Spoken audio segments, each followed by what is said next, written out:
So hello, today I am going to discuss about decarbonization of the cement sector. You all know that cement sector emits too much carbon or carbon dioxide in the world, and it is the most carbon emitting sector or the second most carbon emitting sector after the iron and steel industry. So my topic of discussion today is the possibilities to decarbonize the cementing sector or the cement sector. Ways to decarbonize the second largest emitter of the carbon dioxide. The largest emitter of carbon dioxide in case of industrial sector is iron and steel, that you all know. So let's start the discussion with some basic introduction. I want to give you some basic data that what water is to life, cement is that to the modern world. Today it is the second most used material after water. India uses more than double amount of cement than the staple food given. In case of rice, 102 kg of rice is consumed in a year. On the other scenario, 240 kg of cement in a year. So there is a difference. Almost double amount of cement is used than the staple food. Production of 1 kg of cement releases an equal amount of up to 0.8 kg of carbon dioxide, almost equivalent to 1 kg of carbon dioxide for 1 kg of production of cement. If the cement industry were a country, it would be third largest emitter of carbon dioxide after the US and China, the top two emitter of carbon dioxide globally. The commodity, that is cement, is now cheaper than the bottled water even. Okay, costs only about 22 paise per kg. India is presently the second largest cement producer after China. China produces more than half of the global production of cement. So these are the data relevant for your prelims. Okay. Next, these are the emissions coming from the cement industries are hard to abate. So decarbonizing the cement sector is critical to slow the pace of global warming. To limit global temperature rise to 1.5 degrees C above the pre-industrial level, and to avoid the worst climate impacts, global greenhouse gas emissions will need to reduce by nearly half by 2030 and ultimately reach net zero, which is our target, which the UN defines as the cutting greenhouse gas emissions to as close to zero as possible, with any remaining emissions absorbed from the atmosphere by oceans and forests, for instance. A growing number of countries, cities and businesses and other institutions are making commitments to reach their net zero emissions target by 2050, and in case of India it is 2070, which we have placed in COP 26 held at Glasgow. Okay. IEA, that is International Energy Agency, says that global cement industry, the second largest industrial emitter, which I have already discussed, must cut its CO2 emissions by 3% every year till 2030 to get on track to meet the net zero emissions by 2050. So next, let's discuss how the cement is produced. So there are 2-3 stages. First stage is called pyroprocessing. The raw materials like limestone and clay are heated in a kiln at more than 1400 degrees Celsius in this process. So this huge amount of temperature is required. From where we are getting this huge amount of temperature, that matters as well. Means if you are using the renewable sources of energy, then it will be less polluting. Okay. Next stage is calcination. Upon heating the calcium carbonate, that is CaCO3, the principal constituent of limestone breaks to release carbon dioxide. Scientists say more than 50% of carbon emissions from cement production results from this calcination stage only and not this pyroprocessing stage. Okay. So maximum amount of carbon emissions is coming from this calcination stage. Okay. So if you think that switching to just low carbon fuel or renewable energy, that will not help decarbonizing the cement sector. Okay, because more than 50% of carbon emissions are coming from this area. The remaining calcium oxide, that is quicklime, then combines with the aluminum silicates present in the clay to form calcium silicates. These small lumps of stony residues are then milled and combined with ingredients like gypsum to produce cement at the end. So these are the stages of production. Okay. Next, how to clean the compound. So there are 3-4 types of cement. Ordinary Portland cement, which primarily uses limestone, has the highest emission intensity. A ton of it produces 0.84% of carbon dioxide. Industry sources say that till 1999, more than 70% of the cement produced in the country was that ordinary Portland cement. Okay. But over the past 2 decades, companies have started replacing limestone with other raw materials to produce pozzolana Portland cement, in which a certain portion of fly ash from power plant replaces this limestone, and Portland slag cement, there is one more type of cement in which some amount of slag from steel plants replaces limestone. So these 3 types are concerned here. So this blended cement means discussed these 2, that is pozzolana Portland cement and Portland slag cement. This blended cement have low emission intensity. According to the 2022 report by Global Cement and Concrete Association, an industry body, the emission intensity of pozzolana Portland cement is 0.58 ton of carbon dioxide per ton of cement, and that of Portland slag cement has the lowest, that is 0.38 ton of carbon dioxide, where in case of ordinary Portland cement it is 0.84 ton of carbon dioxide. Okay. So this much I think is clear. Next, today blended cement accounts for 73% of the cement produced in the country.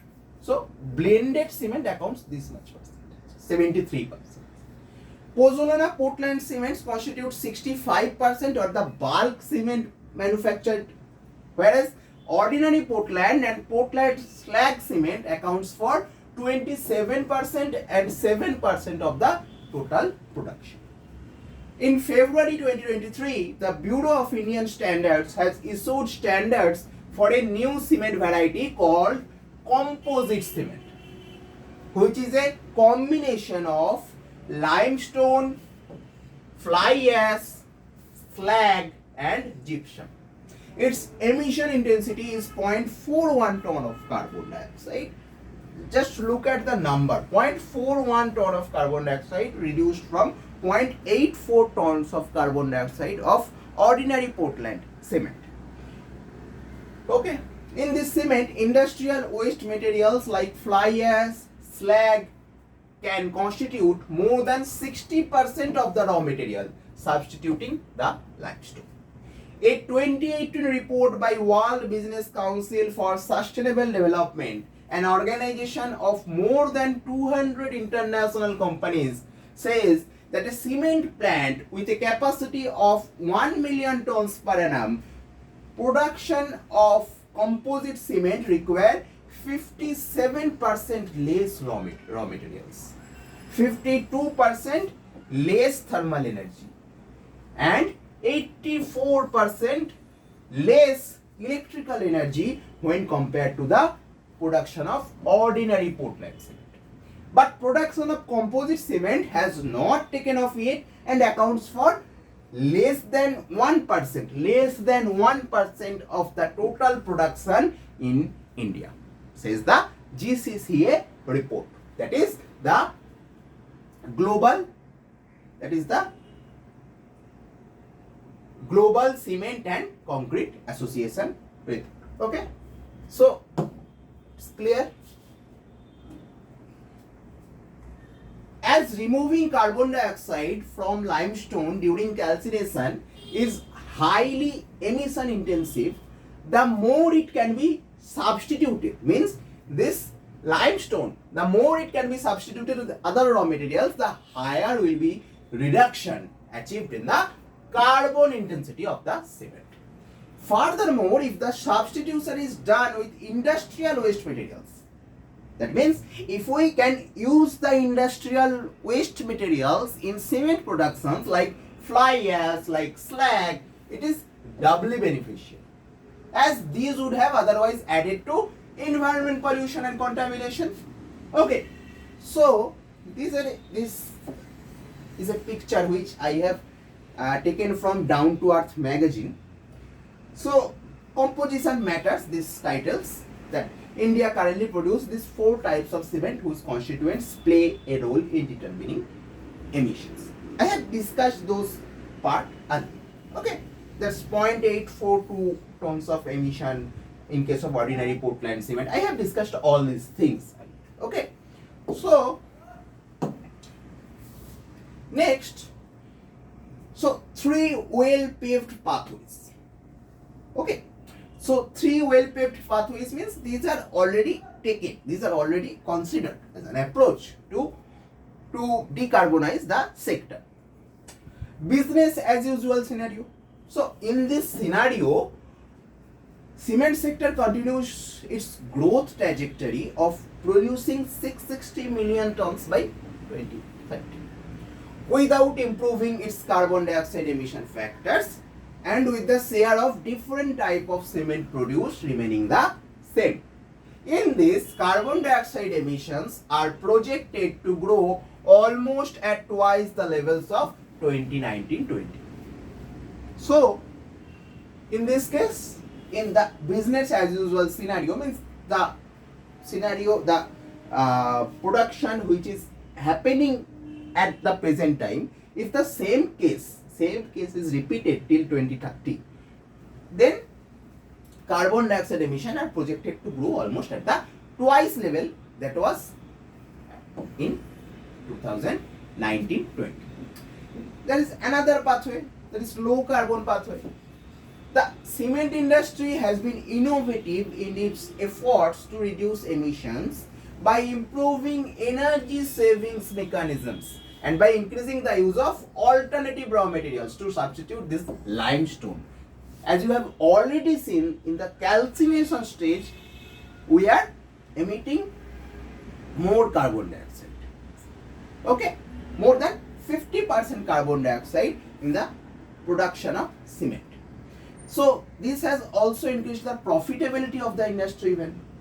This existing policy of the government which drive energy efficiency put a carbon tax on coal and allow for the use of fly ash among other strategies, have helped the industry to reduce emission intensity by 44% to 0.67 ton CO2 per ton of cement in 2017 from 1.12 ton CO2 per ton cement in 1996.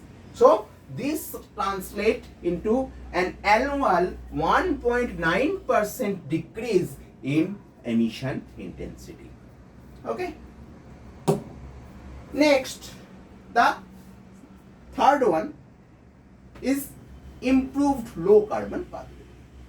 Of the 10 cement producing companies studied, means the Center for Science and Environment have studied 10 companies, 10 cement companies, including Ambuja Cement, including Ultratech Cement, including ACC Cement, all this, including Dalmia Cements. So 5 have given clear targets for reducing carbon dioxide in their annual or sustainability reports and on their websites. These 5 companies contributed almost 53% of the total cement production in India in 2019-20 and aim to cut CO2 emissions by 10 to 25% by 2025. Okay. Ambuja Cement, Ultratech Cement and ACC Limited, whose cumulative production was almost 132 million tons, nearly 40% of the country's total production of cement in 2019-20, have signed net zero pledges for 2050. Signing a net zero pledge means making an international commitment to UNFCCC to voluntarily reduce emissions by adopting science-based targets. So, for this scenario, the production of individual company has been assumed based on its future capacity declarations and current capacity utilizations. All other cement producing companies in the country are assumed to reach at least 0.49 ton, nearly 0.5 ton of carbon dioxide per ton of cement. The projection shows a carbon dioxide reduction of almost 97 million tons compared to the first scenario, that is business as usual scenario. Okay. Next, I'll come to way forward. So these are the way forward. How to reduce the carbon emissions in this giant carbon emitting industries. So increase share of blended cement. Okay. So this strategy is based on minimizing the use of limestone, that is the dangerous evil, and increasing share of other raw materials to substitute this limestone. Okay. So Center for Science and Environment proposes raising the share of blended cement in India's total production by 2030 from the current 73% to 90%. For this, the CAC has assumed that the share of ordinary Portland cement would reduce to 10% from the current 27%. The share of Pozzolana Portland cement would increase from 65% to 70%. The share of Portland slag cement would increase from 7% to 10%, and the share of composite cement to increase substantially from 1% to 10% in the total production in 2030. So this change alone would reduce carbon dioxide emissions to the tune of 43 million tons, or 10% of the emissions in case of business as usual scenario for 2030. So this is the first way forward, that increase the share of blended cement. Okay. What is the next strategy? So increase share of recycled material in case of production. The second strategy involves changing the composition of materials used in cement production. The Center for Science and Environment suggests an increase in the upper limit of the amount of fly ash allowed in blended cement in India. So, the upper limit of the amount of fly ash used should be increased. Specifically in pozzolana Portland. The Bureau of Indian Standards currently allows 15 to 35% of fly ash mixing in pozzolana Portland cement. CAC proposes to raise this cap to 45%. It's a huge chunk of increase. Again. Similarly, this scenario increases the average share of slag in Portland slag cement from the current 57% to 65%. Although the Bureau of Indian Standards allows 70% slag uses for Portland slag cement, its share does not cross this 60% barrier. Similarly, for composite cement, while Bureau of Indian Standards allows a 50% share for slag, the current average share in the country is 25%. CAC proposes to increase this percentage to 30% along with the current 35% share of fly ash. Okay. The 5% increase in proposed keeping in mind the limited availability of blast furnace slag for cement production and the ongoing research on using different types of slag in cement without affecting the quality of cement produced. Center for Science and Environment has calculated emission factors for all types of cement for this scenario based on the decrease in the share of clinker with increase in fly ash and slag. This scenario considers same share of product mix as for 2019-20 and found that a reduction of 59 million tons of CO2 emission, that is almost 14%, can be achieved compared to the business as usual scenario. So this is the second strategy. The next strategy, that is the final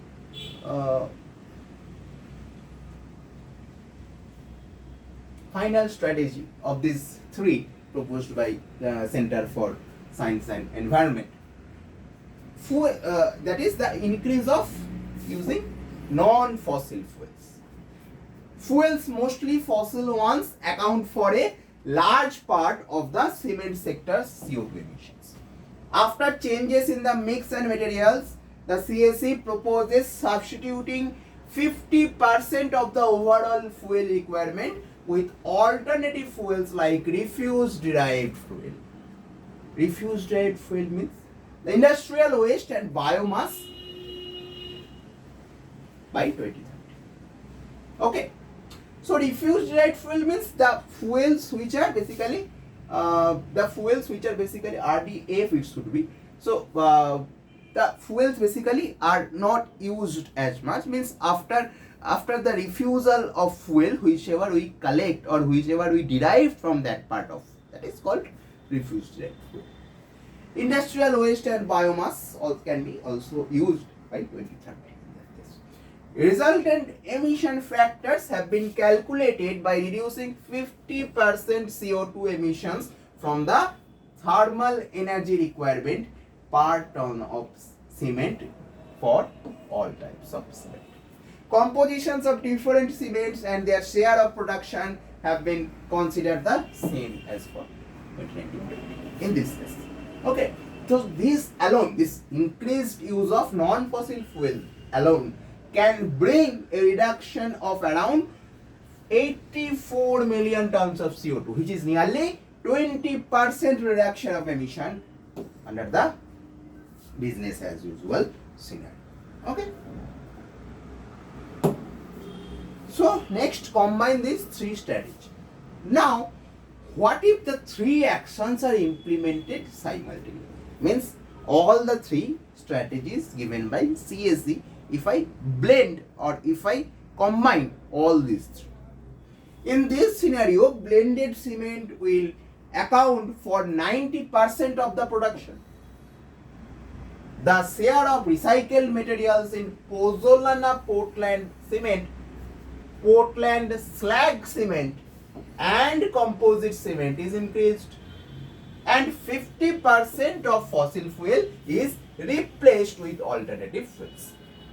The combined scenario shows a reduction potential of 174 million tons or 41% of CO2 emissions compared to the business as usual scenario for 2030. So it is clear that there are opportunities for reduced carbon intensity even in this hard to decarbonize industrial sector, that is the cement sector. These options suggest various interventions that are possible in this decade. Okay, so these were the discussion how to decarbonize this cement industry. So now I am going to conclude my discussion. So a look at the hard to abate sectors globally shows that China is the largest production. Okay, so the industries which are emitting too much carbon dioxide or so much carbon dioxide, earlier those were produced by the developed north countries. Now it is shifting to China. It is because of geopolitics, you can see.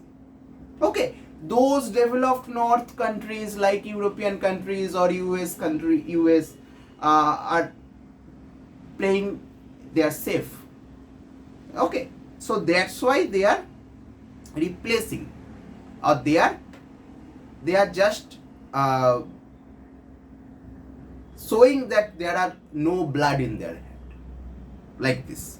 Okay, so China is the largest production hub for this kind of sectors and is usually followed by India as the second or the third largest producer for different sectors. Even as China's production is likely to plateau in coming years, India's production is set to go up in the coming decades because India is on the path of development. Okay. This makes India a crucial player in curbing greenhouse gas emissions from hard to abate sectors globally.